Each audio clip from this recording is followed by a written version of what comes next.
Impressive, Snake. Welcome, Watchers of Illusions, my Castle of Confusion on the 22nd of July 2025, and we are going absolutely retro today. We're going right back to one of the first games I ever played on the Spectrum. It's Chuckie Egg, or Chuckie Egg if you like, which is weird because the guy isn't even called... Oh, I've died already. The guy isn't even called Chuckie. So there you go. But, yeah. This ran on a 48K Spectrum. And I think that's plainly obvious. But, by God, it's one of the most addictive games ever. And it's quite cleverly done. Why is it cleverly done? Well, you play through a certain amount of levels, and you see that birdie up in the cage. Yes, the big yellow thing. The big duck that's in the cage for some reason. Well, eventually, you get to play these levels again with the duck out and no further chickens or geese or whatever they are. And then if you complete the game again, then you get to do it all again. This time, you get to play it with the duck flying around the screen, honing in on you on every opportunity that it can find. And you get the geese as well. I think I'd say they're chickens, but they look more like geese to me, but there you go. So lots of ways to complete it. I think there's 44 levels in total, I think, something along those lines anyway. But yes, I remember playing this. I was a bit of an oddball in our family, believe it or not, just because I was the tech head. And I didn't really know it at the time, but I really enjoyed playing games back in the day. And I used to take my Spectrum. If we went to a family outing or family gathering or something like that, I'd always take my Spectrum with me because it was only like 3 cables maximum and a joystick. That's all you needed. And I was always kind of just put in a quiet room and I could just play to my heart's content until it was time to go home. And that never bothered me at all. One of the days we'd gone out to a family meeting and it was just one of those boring times, and they put Chuckie Egg on for me, and I played it for ages, and it's an enjoyable game. And even now, I'm not doing very well. Let my muscle memory kick in, but it's one of those games that you'll probably be fondly remember if you had a Spectrum yourselves, especially a 48K model. This game was pretty much the standard for a game that you must have with your ZX Spectrum. I don't think it ever came packaged with the ZX Spectrum, but it was a budget title, so it wasn't exactly expensive. It was like 99 pence or something like that, which in today's money we're probably looking at about a fiver, I guess. I don't know how the inflation rates really work. Maths was never my strong point. Playing Chuckie Egg was one of my strong points, but there you go. But it's an absolute joy to come back and play this again after so many years of not playing it. It's a great game, really is. And for something that looks so simple, and trust me, it is simple, but it's deceptively simple. It's deceptively hard. It's one of those games. So I think you get 8 levels before the duck is unleashed on your unfortunate butt. So the idea of the game is very, very simple. Go around, collect all the eggs and the seeds. Now, the ducks, geese, chickens, whatever they are, can walk around and eat the seeds as well. Now, that does delay them for a short time. And it also means you don't have to collect that particular seed because they've already eaten it. Yes. So yeah, it's a fairly easy plot. Pick up everything on the screen, avoid the geese, or chickens, or whatever the hell they're meant to be. I'm going to say geese because they do look like geese. But that duck is like mutant size in comparison. Oh, that was clever, wasn't it? Anyway, you can see also, let's have a look at the top of the screen so we can... Oh, for God's sakes. For the top of the screen there, you've got your score, you've got 1 player, you can have 4 players in this game. Not simultaneously, it's turn-based, but you can have 4 players. I like that already. The fact that you can play against your mates, try and get a different high score from them, see how far in the levels you can go compared to them. There's a lot of options, and we like options, especially when it comes to making our own rules up. Yes, multiplayer is fun, and it doesn't matter which way round you present it. Chuckie Egg has a 4-player... Oh, for God's sake, how did I not kill that chicken by breaking its neck? Landing on him with my big fat ass. There you go. Game over. Let's try again. Anyway, let's put our name in here. TRGC, here we go, got it right today, for once. And yeah, so what an absolutely fun game. And the fun is the kind of key for me on this one. It is a fun game, it's great fun to play, and it's oddly addictive. And the controls are simple as well. It's up and down, left and right, and jump. And you can redefine your keys as well. So you don't have to go with what the system is suggesting for you, which I do believe is A and Z for up and down, comma and full stop for left and right, and then space for jump. I'm going with classic key setup, OP, QA, and space. Oh yes, that became synonymous with the Spectrum.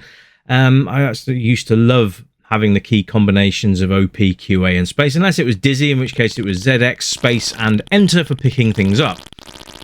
Very simple, really, isn't it? But, you know, simple times, and that's what we like. We like simple times. You know, a lot of games these days look fantastic, but, you know, they're very short in comparison to what we used to play. I mean, you've got to remember that these games were on tape. They took about 6 hours to load.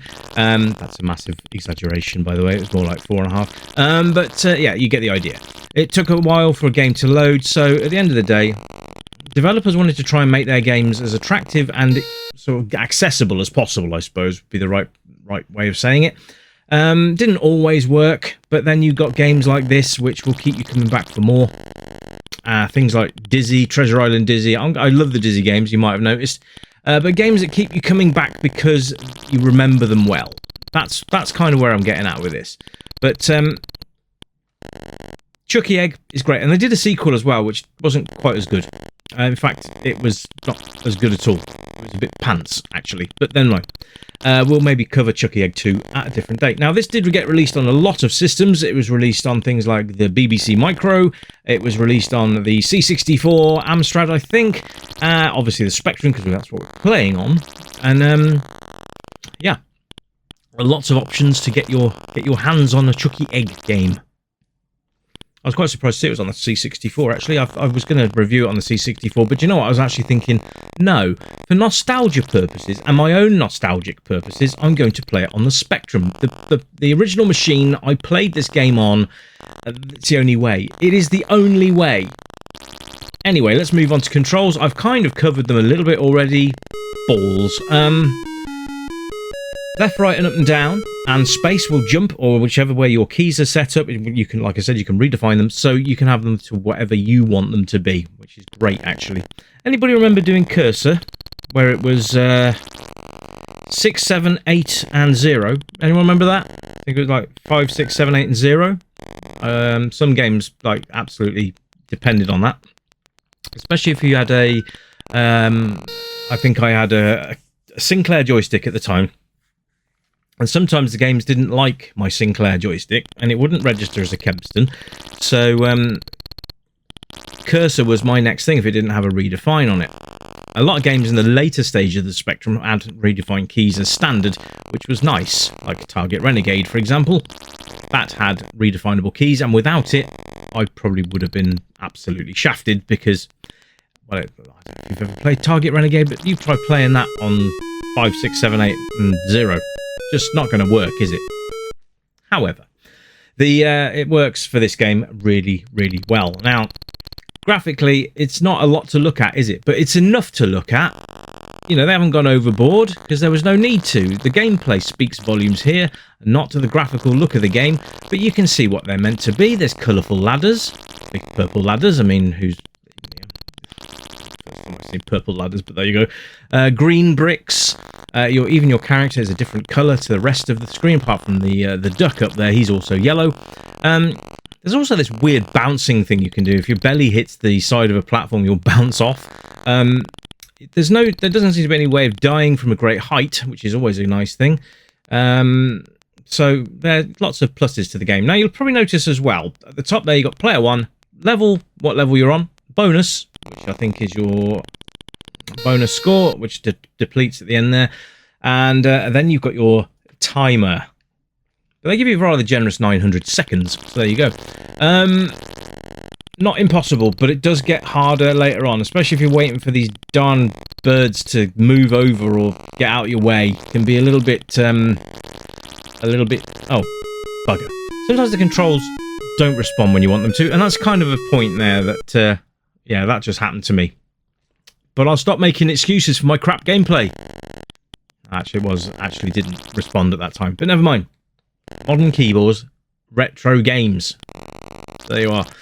But yeah, very, very good fun. And, oh, that was... that was a fluky maneuver. That was not even planned. Sound is pretty standard for a ZX Spectrum, especially 48K. Didn't have any of the nice 1 to 8K kind of music. It was always done through the AY, the beeper. So this had the only music that this game really has is when you die, and it does that really shrill rendition, and you can't skip it.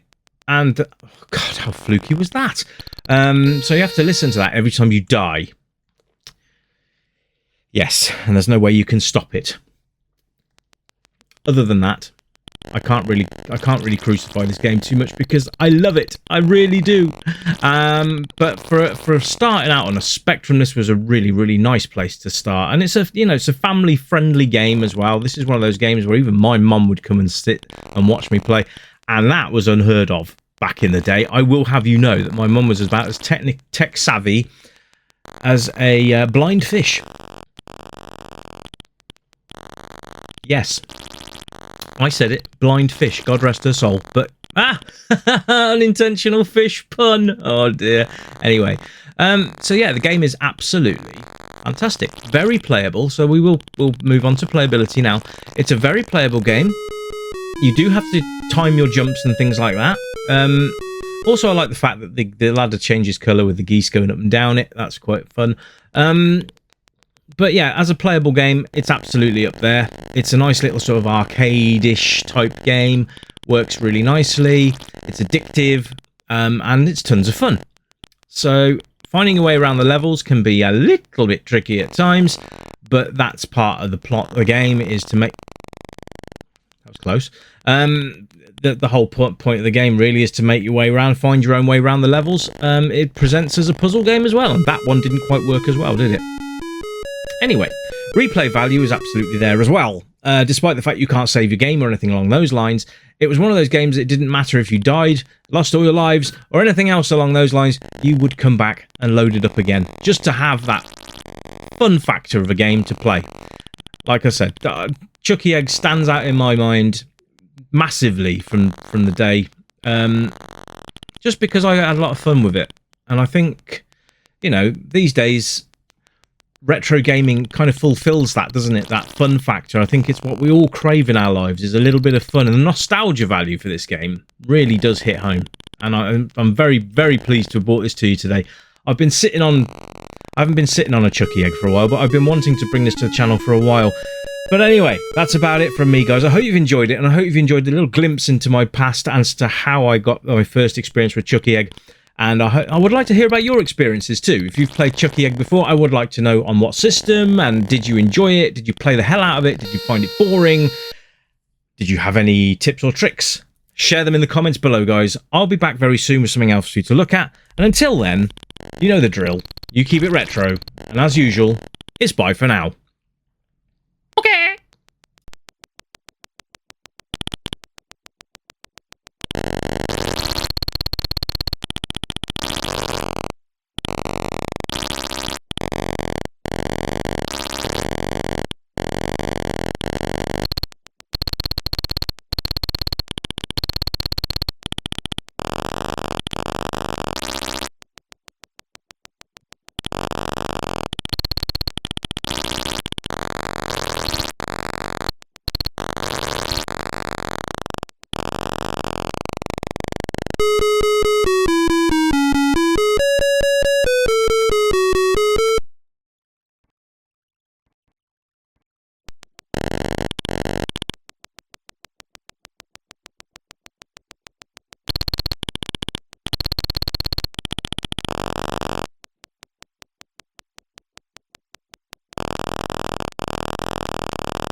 why you're here. You remember games from the yesteryear, games with pixels and that bleep bloop sound, but boy, they were the very best games in town. We light up the night, neon dreams in our eyes, arcade machines whispering low, pixelated worlds where we all come alive. Level up high, let the good times flow. Joystick in hand, where we live in the past, high scores and laughter, we're making it last. With every coin drop, we're forging a bond. In this pixel paradise, we'll always respond. Welcome to the Retro Gaming Club, where the 8-bit dreams never fade away. Gaming to the beat of our favorite tunes, let's play till the dawn, we'll never lose.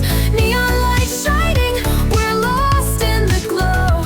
In the Retro Gaming Club, let's go, let's go. Flashback to battles, we'll play side by side, power-ups and hearts, love in disguise. We'll race through the levels, collect all the coins, in this timeless adventure we're waiting to join. Crashing 8-bit beats, igniting the night, from pixels to dreams we'll take flight. With every button pressed, our spirits ignite. In this retro wonderland, everything feels right. Welcome to the Retro Gaming Club, where the 8-bit